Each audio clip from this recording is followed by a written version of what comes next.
मेरे प्रिय छात्र, इस वीडियो में आज हम लोग लाभ हानि चैप्टर प्रारंभ करने जा रहे हैं। सबसे पहले आप सभी छात्रों से अनुरोध है कि जो भी हमारे चैनल पे नए हैं वो इस चैनल को सब्सक्राइब जरूर कर ले, ताकि जो भी नया वीडियो अपलोड किया जाए तो उन सभी छात्रों के पास पहुंच जाए। और साथ में जो पुराने छात्र हमारे इस वीडियो को देख रहे हैं तो वो शेयर और लाइक जरूर करें। चलिए अब हम लाभ हानि चैप्टर देखते हैं। सबसे पहले लाभ हानि जो है इसका बहुत सारा टाइप हमारे कॉम्पिटिटिव एग्जाम में पूछा जाता है। कब लाभ हुआ, कब हानि हुआ, कितने प्रतिशत का लाभ हुआ, कितने प्रतिशत की हानि हुई। तो सबसे पहले लाभ कब होगा, लाभ और हानि कब होगा ये समझिए, क्योंकि जब तक ये बेसिक कॉन्सेप्ट आपके दिमाग में नहीं रहेगा तब तक परेशानी होगी।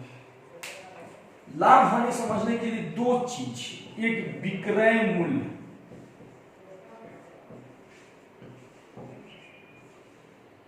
और दूसरा क्रय मूल्य।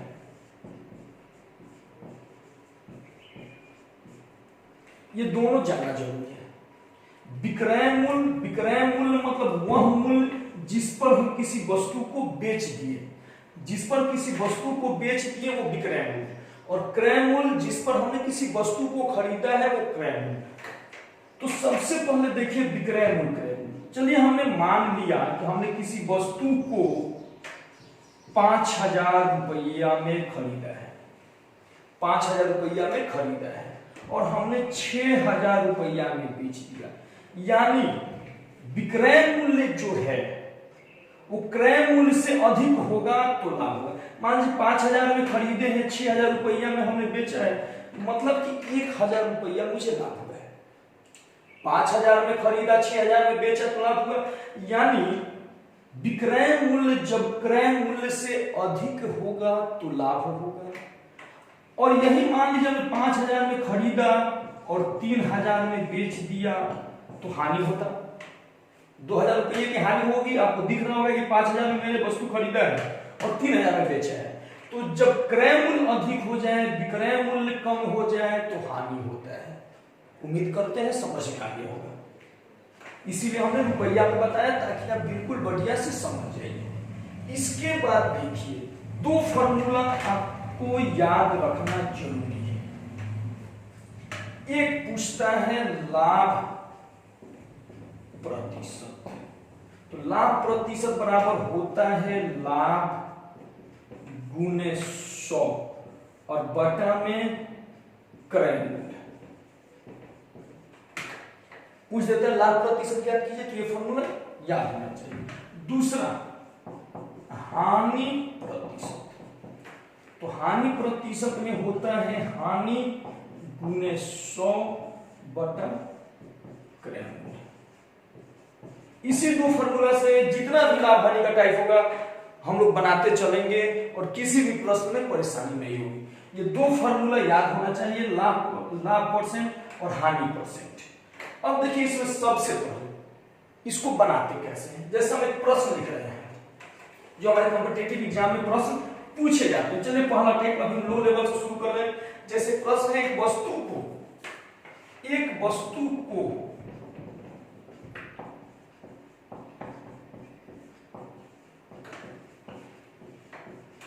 500 रुपया में खरीद कर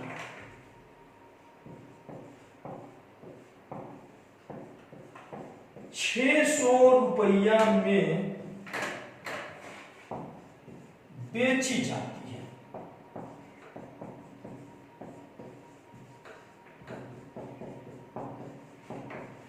तो लाभ या हानि प्रतिशत ज्ञात कीजिए। एक वस्तु को 500 रुपया में खरीदकर 600 रुपया में बेची जाती है तो लाभ या हानि प्रतिशत ज्ञात कीजिए। तो सबसे पहले देखिए आप प्रश्न पढ़िएगा तो आपको पता चल जाएगा। हमने 500 रुपया में खरीदा है मतलब कि मेरा 500 क्रय मूल्य हो गया, और 600 रुपया में बेचा है यानी 600 का विक्रय मूल्य हो गया। तो आपको सीधे दिख रहा है कि 100 रुपये का लाभ हो रहा है। यहाँ पे 500 में खरीदे 600 में बेचे तो 100 रुपया फायदा हुआ ना मुझे। तो अब देखिए लाभ या हानि प्रतिशत, तो लाभ हुआ तो लाभ प्रतिशत का यहाँ पे फॉर्मूला लिखेंगे, लाभ गुने 100 और बटा में क्रय मूल्य, हमेशा क्रय मूल्य बटा में होता है। तो आप बताइए 500 में खरीदे थे, 600 में बेचे, कितना रुपया फायदा हुआ? 100 रुपया हुआ। तो 100 गुने 100, क्योंकि लाभ 100, लाभ गुने 100 और बटा में क्रय मूल्य 500। तो इससे काटे इसको 5 बार में और 5 से इसको हमने काट दिया 20 बार, यानी 20% का लाभ यहाँ पे हुआ है। तो इस टाइप से बनता है ये टाइप का प्रश्न, सबसे लो लेवल का प्रश्न, जब भी पूछे तो इस टाइप से बनाते हैं। अब देखिए इसी पे सेम यही जो हम अंक चेंज कर रहे हैं, जैसे प्रश्न है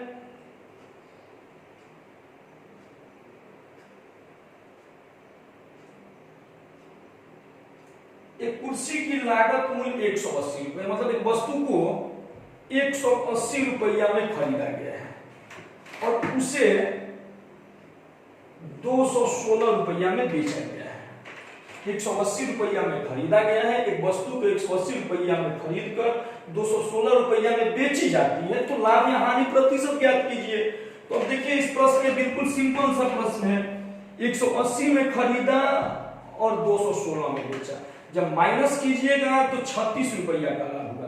तो 36 गुने 100 और बटा में 180, 10 से 10 18 गुना 36, यानी इसमें भी मेरा 20% का लाभ हुआ है। ठीक है ना। अब यही देखिए इसी प्रश्न में अगर दे देते 180 रुपया में खरीद कर उस वस्तु को 120 रुपया में बेचा जाता है, एक वस्तु को 180 रुपया में खरीद कर 120 रुपया में बेचा जाता है, तो लाभ हानि प्रतिशत। तो इस प्रश्न में देखिए 180 रुपया में खरीदे हैं, 120 रुपया में बेचे, मतलब कंफर्म है कि मुझे 60 रुपये की हानि हुई है। तो 60 रुपये की हानि हुई है, तो यहां पे कर देंगे 60 गुने 100 और बटा में हमेशा क्रय मूल्य मतलब 180। इससे ये चला गया 3 बार में और 3 से इसको काटिएगा तो 33 टू 9 1/3% की हानि हो जाएगी। तो उम्मीद करते हैं ये टाइप आपको समझ में आ गया होगा। लाभ या हानि प्रतिशत जब भी बोलेगा तो इसी टाइप से बनाते हैं। चलिए अब सेकेंड टाइप, इसी में दूसरा टाइप हम कवर करते हैं। दूसरा टाइप किस प्रकार का प्रश्न हमारे कॉम्पिटिटिव एग्जाम में आते हैं। अब सभी लोग कॉपी कलम अपने साथ जरूर रखिएगा वीडियो देखते समय। अब देखिए सेकेंड टाइप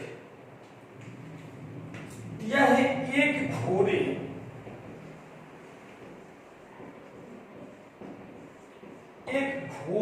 को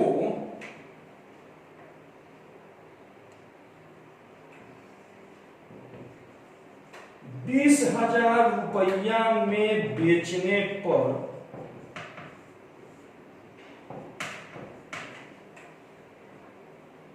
25% का लाभ होता है। 25% का लाभ होता है।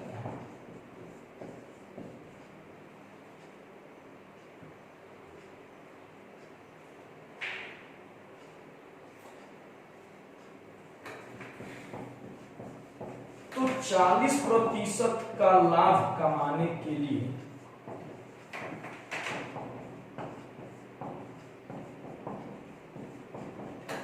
40% का लाभ कमाने के लिए घोड़े को कितना रुपया में बेचा जाता है। देखिए काफी इंपॉर्टेंट है ये। घोड़ा को हमने 20,000 रुपया में बेचा है तो 25% का फायदा हुआ है और प्रतिशत में बाबू आपको पता है कि हमेशा मान मेरा 100 होता है। तो 20,000 रुपया में बेचे हैं तो 25% का लाभ हुआ, मतलब ये जो 20,000 मान है ये 125% बराबर 20,000 रुपया है। 125% बराबर 20,000, क्योंकि 25% का लाभ हुआ इसलिए 100 ऐसे होते लाभ हुआ है तो 25 जोड़ दिए। 125% बराबर 20,000। तो जब 1% का मान निकालेंगे तो 20,000 बटा 125 हो जाएगा। ये बटा में चला है 1% का मान, तो 1% हो गया। और प्रश्न में बोल रहे 40% का लाभ कमाना है तो गुने 40% का लाभ कमाना है तो 140 कर दीजिए। अब इससे बिल्कुल आसानी से बन जाएगा, 25 से काटिए, 25 पांचे और 25 से ये 800 बार में जाएगा। 5 से काट दीजिए, 5 से काटिएगा तो 5 दूनी 10, 5 8 40, 28 पर गुना कर लीजिए। 8 8 64 के 4, 8 दूनी 16, 16 6 यानी 22,400 रुपया हो जाता है। तो हमने क्या किया, जब भी इस टाइप का प्रश्न है तो 1% का वैल्यू निकाल लीजिएगा।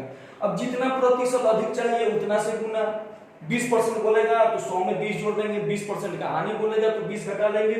जब भी इस प्रकार का प्रश्न आ जाए तो 1% का वैल्यू जरूर निकाल लीजिएगा। और यहाँ पे ध्यान रखिएगा, अगर बोल देता 20% की हानि होती है तो यहाँ पे 80% बराबर इतना हो जाता है। समझ में आ रहा है ना? इसी पे देखिए हमें दूसरा प्रश्न आपको बताया है।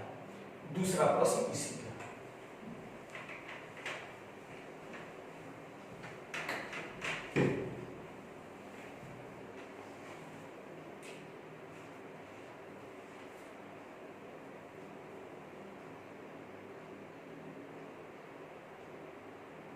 दिया है। एक दुकानदार एक साइकिल को, यानी एक दुकानदार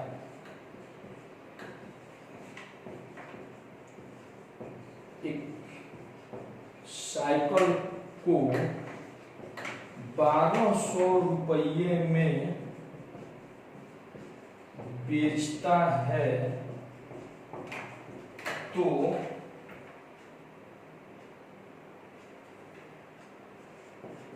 उसे 10% की हानि होती है। 10% की हानि होती है।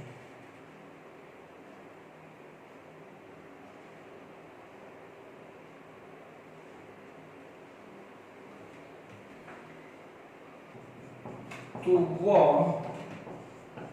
उस साइकिल को कितना रुपया में बेचे कि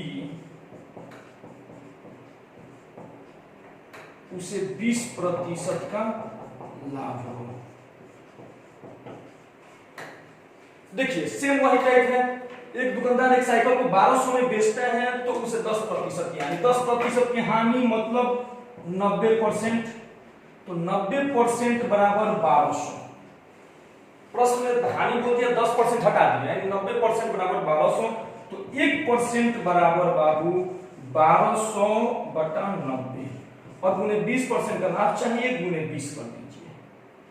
अब देखिए यहाँ पे 1 0 से 1 0 कैंसिल, 3 से किए तो 3 3 का 9 और 3 4 के 12 400। अब ये पूरा पूरी कटने वाला नहीं है, यानी 800 बटा 3%। अब पूर्णांक के मान निकाल लीजिएगा तो पूछेगा तो 20% का लाभ हो ना, तो यहाँ पे 120 हो जाएगा ना, 120। तो यहाँ पे 1 0 से 1 0 कैंसिल, यहाँ पे हो गया मेरा। इसको फिर से देखते हैं, वहां पे थोड़ा सा कैलकुलेशन गलती हो गया, यानी 1200 बटा 90 और 20% का लाभ चाहिए गुने 120। 1 0 से 1 0 कैंसिल, यहाँ पे करें तो हो गया मेरा ये 3 और यहाँ पे हो गया 4। 3 से किए इसको तो 3 4 के 12 यानी 1600 रुपया हो गया। 1600 रुपया में अगर वो बेचता तो उसे 20% की लाभ होती। तो जब भी बोलेगा तो 1% का मान आप बिल्कुल निकाल लीजिएगा। 1% का मान निकाल लीजिएगा तो बनाने में एकदम आसानी होगी। चलिए इसके बाद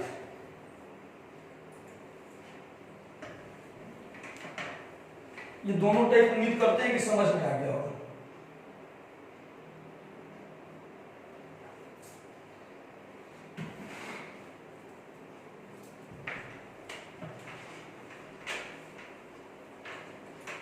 अगला टाइप देखिए, 30 वस्तुओं का क्रय मूल्य। काफी इंपॉर्टेंट प्रश्न बाबू, ध्यान रखिएगा।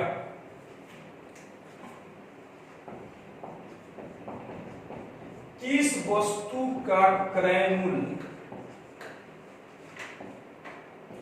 25 वस्तु के विक्रय मूल्य के बराबर है।